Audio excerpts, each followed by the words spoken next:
Voltamos, gente, ao nosso bate-papo com o Geraldo Câmara, conversando com esse advogado criminalista de primeiríssima ordem, que é o nosso querido amigo Elton Roberto, e hoje até fugindo um pouquinho das temáticas que a gente conversa sempre, e entrando nessa temática institucional que o Brasil está sofrendo, queira ou não queira, está sofrendo. Nós temos uma crise política muito forte. Muito forte. E uma crise econômica mundial e uma crise política pontual. Na minha concepção, porque a oposição não aceitou a quarta derrota consecutiva. E aí, até então, estão travando toda a possibilidade do governo Dilma. Dilma, por sua vez, você me perguntou o que eu achava da Dilma. Dilma, como pessoa, eu a reputo como uma pessoa honesta, dentro do ponto de vista da gestora Dilma. Né? Mas eu acho que ela se equivocou na hora que convocou os seus ministros. Por quê? Alguns ministros não tinham a capacidade e habilidade, mas aí também não é uma convocação só dela, uma vez que é uma grande coalizão, e tem que se dizer bem claro, porque o pessoal diz, o PT não. Houve uma grande coalizão e alguns partidos, por exemplo, o PP, foi um partido que indicou muita gente. É verdade. Né? O PP, por exemplo, tem o Maurício Quintela, o PR tem o Maurício Quintela, que tem todos os cargos do DENIT à sua disposição. Então, não é uma questão de culpar um partido, é uma coalizão inteira que indica a pessoa, do meu partido vai esse. E ela, por uma questão democrática e republicana, tem que aceitar as indicações dos partidos que chegam. Então, eu acho que, dentro do primeiro contexto, houve um equívoco na montagem da equipe. Tanto é que nós estamos passando por reformas ministeriais uma atrás da outra, para ver se dá certo. Né?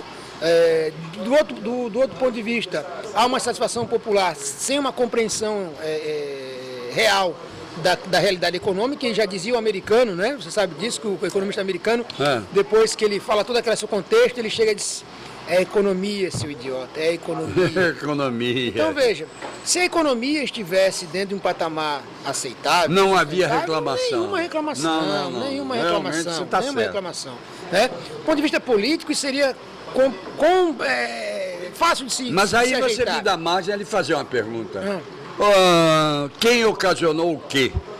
Eu acho, olha só, nós temos a crise política ou a crise econômica? A crise política hoje é muito forte. E a crise política hoje, ela agrava a crise econômica. Porque a crise econômica, Claro. A crise econômica, ela existe. Ela é do capitalismo. Não adianta a gente ficar dourando a pílula. Não. Porque aí eu vou me permitir dizer o seguinte. Eu tenho as minhas relações com a Itália por conta do meu curso de pós-doutorado que eu fiz lá.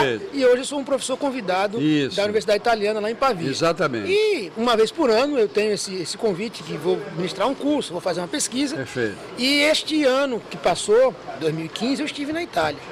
A Itália numa crise econômica sem precedentes, com 23% de desempregados ativos, com 136% de endividamento do PIB. Ou seja, você começa a compreender que a crise é uma crise efetivamente mundial que estão negando. Aí a pessoa faz uma leitura equivocada sobre o crescimento do PIB. Eu não sou nenhum economista para ficar falando sobre isso, mas a gente tem que, muito bom, a gente tem que começar a compreender que a crise política se agrava, e aí nós temos a seguinte situação. Junho de 2013 é o divisor de águas. Se você e os eleitores que naquele momento já tinham Dilma com 78%, vai no Google, coloca aí, aprovação de Dilma, do governo Dilma em junho de 2013. Véspera de uma Copa do Mundo. Nós tínhamos 78% de aprovação do governo Dilma. É verdade. O que mudou de junho de 2013 para cá? Não mudou a política econômica do governo dela. Não mudou a política educacional, não mudou a política habitacional, não mudou a política ambiental, não mudou a política de assentamentos de terra, não mudou nada. Então o que mudou? O que mudou? As marchas de junho, né, que se iniciaram em São Paulo por conta de uma questão do passe livre, em São Paulo, pontualmente em São Paulo, aonde o governador Geraldo Alckmin, seu xará, mandou descer a borrachada no pessoal, a verdade foi essa, e as pessoas se revoltaram com a forma como a polícia tratou os manifestantes.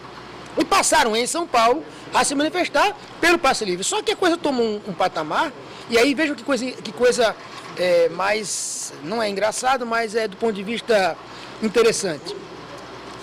O Geraldo Alckmin se reelege em primeiro turno em São Paulo. Ou seja, toda a violência que ele praticou contra os manifestantes, tudo aquilo que aconteceu lá em São Paulo não pegou nele. Pegou em quem? Pegou em Dilma por quê? Porque as pessoas começaram a compreender e começaram a exigir algo que passou a ser ela a única responsável por tudo no Brasil. Então, por exemplo, a Copa do Mundo foi o início de se começar a questionar o custo das obras. E aí nós começamos a ter especialistas, né, em custo de obra. Gente que nunca construiu nem uma bodega começou já a dizer, esse estádio aqui foi superfaturado, esse também foi, e as coisas começaram a tomar, chegando inclusive a exigir, né, escolas e hospitais no padrão FIFA.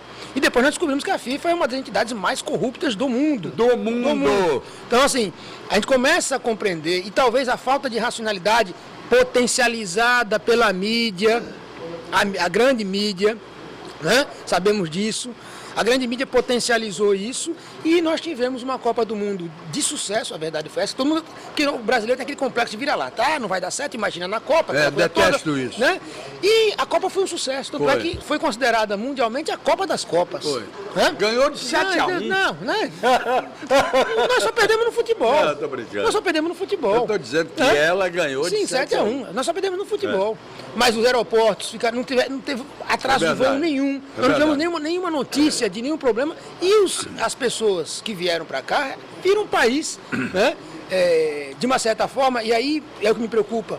Nós estamos perdendo a alegria de ser brasileiro. Nós estamos numa relação esquizofrênica, perigosa, de ódio. Hoje, se eu declarar aqui que sou do vermelho e você do azul, pronto, isso vira motivo da gente não se falar mais, da gente não conseguir trocar uma ideia sobre, inclusive pessoalizando as coisas. Você está certo. Então, por exemplo, do ponto de quando eu chego na minha rede social e vou defender o ex-presidente Lula ou o governo da presidente Dilma, eu sou esculhambado, você é ladrão, você é corrupto também, quer dizer, como se na verdade a defesa de um legado fosse a aceitação de qualquer coisa que não fosse ilegal, imoral ou ético. Então, assim, o que nós queremos todos, e aí temos que tomar um cuidado com esse pano de fundo que é perigoso, você sabe disso, tem muito mais, para não dizer que é mais velho, mas tem muito mais experiência do que eu, viveu a época das sombras no Brasil, que foi a ditadura militar. Eu nasci em 69, então eu praticamente a minha adolescência inteira foi debaixo da ditadura militar, ainda secundarista, fui para as ruas exigir direta já, né? As pessoas não sabem o que é isso mais, mas vejam, lembre-se de uma coisa, se o pano de fundo não era a corrupção também naquele momento. Não, era. A corrupção existe desde que o Cabral pisou aqui. Sim, mas a corrupção existe desde que o mundo é mundo, se nós começarmos assim. Claro. Não estou dizendo que a gente vai aceitar isso, não. Ninguém tem que aceitar a corrupção, não. Nós precisamos começar a entender que o pano de fundo corrupção, o Hitler chegou na Alemanha com esse pano de fundo e tomou a Alemanha. O fascismo na Itália se avançou com essa ideia de corrupção. Então, do ponto de vista da moral individual, quando a gente começa a ser um moralista individual para o ponto de vista coletivo, e quando a gente começa a criminalizar instituições como partidos políticos ou determinadas situações, a gente está fazendo um discurso fascista nazista. Então tem que tomar cuidado com esse ódio. Eu acho que a gente precisa dialogar. Por exemplo, eu não sou favorável ao partido X, mas eu não vou desrespeitar a sua ideologia partidária. Não, vamos fazer o seguinte, então, vamos nesse momento esquecer, por exemplo, partido político. Nós vamos falar na instituição abalada pela corrupção. Sim. Não importa de que partido ou de quem. Não importa. Porque, na verdade... Isso é um problema sério. Não, isso é seríssimo. Então, olha só, porque a corrupção não é de partido, é dos homens. É dos homens. É dos homens. Não tem dúvida. Então, quando a gente começa a compreender, do ponto de vista da sociedade, até onde nós chegamos, e a sociedade brasileira, ela, de uma certa forma, entrou numa crise, na minha concepção, de hipocrisia, de esquizofrenia, no ponto de vista da exigência social, nós tivemos as manifestações aqui de pessoas que recebem da Folha Fantasma da Assembleia e estavam lá na rua, bradando contra a corrupção, geral. Claro. Sabe? Então, assim, a hipocrisia tomou conta de uma certa forma e nos trouxe uma letargia, porque, veja... Não tem anjo por aí. Não, como eu disse aqui, 99% anjo e 1% vagabundo. Então, assim, como se, na verdade, toda a solução do problema fosse tirar Dilma. Porque se fosse isso a solução do problema, né, Dilma sai e no dia seguinte o Brasil vira um lugar onde todo mundo é honesto... já faço a pergunta de uma maneira diferente. Eu não tenho dúvida que até eu estaria nesse barco. Eu já faço até a pergunta de uma maneira um pouquinho diferente. Nós temos alguém para botar lá? Aí você começa a questionar, né? Por exemplo... Temos. Do ponto de vista... Não estou defendendo a Dilma, não. Pelo contrário, isso é outra história. Mas hoje ficou assim, não, olha, eu estou falando... Eu, na verdade, defendo porque é o seguinte, defendo por quê? Porque eu acho que para que nós tenhamos um impedimento da presidenta, tem que haver um crime. E um crime comprovado, não, aí é a... Isso é questão jurídica. É a visão jurídica. Questão jurídica. Sob o ponto de vista político, nós temos que entender que em 2018 teremos uma eleição. Se os eleitores não concordaram com a forma como ela geriu o país, da forma como ela deixou a economia, a gente tira fora e bota outro. Não tem, a cada 4 anos nós temos a oportunidade única e exclusiva de mudar os nossos gestores. Vamos passar. Agora, as pessoas estão esquecendo. Que comparativo você faz entre o impeachment, por exemplo, do presidente Collor e um possível impeachment da Dilma? A base jurídica. Na verdade, Collor não sofreu, Collor renunciou antes do impedimento. Né? Isso é importante se dizer. E foi. Collor não foi empichado. Inocentado pelo Supremo. Collor não foi empichado. Ele renunciou antes Exatamente. do impedimento. Né? E depois foi inocentado pelo Supremo. Exatamente. Então, talvez, e isso é uma coisa que a gente precisa aprender com a história, né? Eu sei que as pessoas dizem, mas o PT também pediu impedimento. Sim, todos pediram, a OAB pediu, o CNBB pediu, todos pediram naquele momento, né? Onde passávamos intempestivamente por um momento de redemocratização do país, né? E um discurso um tanto quanto moralista. Perfeito. E depois nós vivenciamos um período ruim. O Collor saiu, ninguém ficou numa boa. Né? Até 94, 98, até 2002 a gente sofreu um bocado. É verdade. Sofreu um bocado.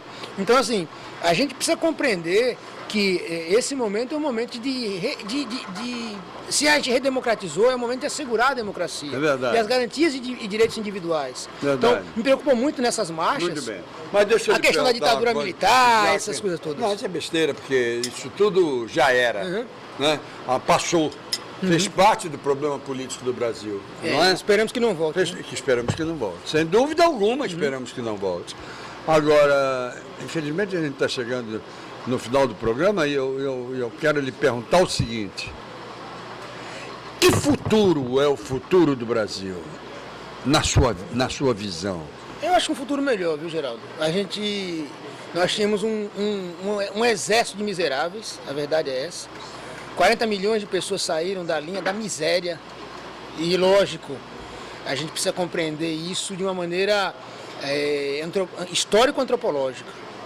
Nós temos hoje uma revolução educacional que só vai surtir efeito daqui a 10 anos, porque nós temos hoje mais universitários nas universidades, né? Foram criadas mais de 500 mil vagas nas universidades, e a revolução da educação é uma revolução silenciosa. Eu digo que eu sou professor, você não forma um aluno do dia para a noite. Claro. Ele passa na nossa mão, pelo menos na universidade, 5 anos. Fora o que ele passou no ensino médio, no ensino fundamental, quantos anos demora para se formar uma pessoa nesse país? Mas você não acha que agora, a crise econômica que está batendo nas nossas portas, está batendo na porta do mundo inteiro. Mas você não acha que é exatamente essa crise econômica que pode fazer retornar à miséria uma grande parte desses 40 milhões? O capitalismo tem esses problemas. Não, acho que não. Acho que fome no Brasil, eu acredito que nós não vamos voltar a essa época miserável, não. Não vai haver um retrocesso com essa grandeza, com essa situação. Até porque, se você perceber bem, a previsão de inflação no país já diminuiu. Já caiu para 7,64%. Propositadamente ou não, eu espero que você tenha gostado, a nossa entrevista hoje com o Elton Roberto não teve nada a ver com as entrevistas que a gente fazia com ele sobre a processo, criminalidade, processo, mas disso, mas daquilo, o réu, nada disso, júri, nada disso. Nós ouvimos o homem que tem opinião própria, sabe colocá-la, que coloca, que seja você de um lado ou de outro, ou eu, nós todos teremos que respeitar. E é respeitando o Elton Roberto que eu agradeço a presença dele. Obrigado, Geraldo, e a todos que nos acompanharam aqui. Foi um prazer enorme e tenha certeza, toda vez que for convidado, aqui estarei. Será sempre. Muito obrigado. Muito obrigado a você. Muito obrigado. Um abraço. Obrigado a vocês também que estiveram conosco até agora. Até amanhã, se Deus quiser, com mais um bate-papo com o Geraldo Câmara. Ele mandou dizer que quer. E quando ele manda dizer que quer, encontro marcado, meu amigo. Até lá, gente.